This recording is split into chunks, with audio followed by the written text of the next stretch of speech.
Am I the bad guy for ruining my wife's Mother's Day? Advice needed. My 24 male, girlfriend 23 female, has recently started talking to her mother again after we had agreed to go to and see with her mother for most of our 4-year relationship. This has always been an issue.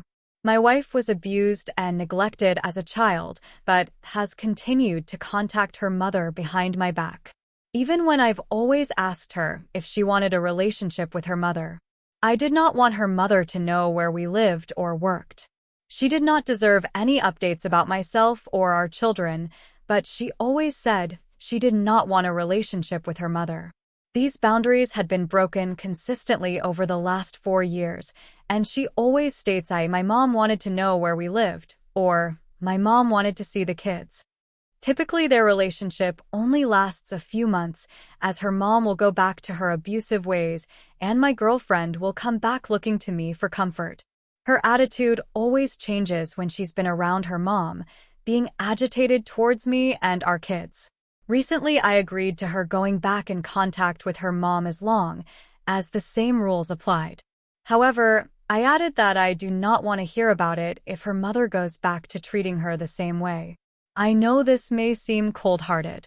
I don't want to continue to stress myself out over her decision to go back after always ending up with the same result. This morning when I woke up, I went through her phone and found she had been talking to her ex-stepfather, who was another person we agreed to no contact with. It was partially because he encouraged my girlfriend to forgive and forget the abuse and neglect.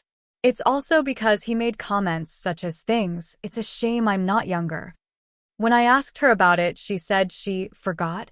It made me uncomfortable that she had been talking to him for a few months, but there were no calls and only texts from a few days ago. So, I asked her if she forgot why she was hiding their conversations, and she said she wasn't. I asked her if she was going to forget the boundaries in place with her mother too. She said no, and that I needed to stop upsetting her. So she leaves to go be with her for the first part of Mother's Day and comes back. I tell her my grandparents will be late coming back. To which she says, "So I could have spent more time with my mom."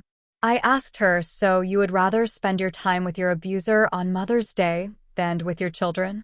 She left for a while and came back and won't talk to me. So, am I the bad guy?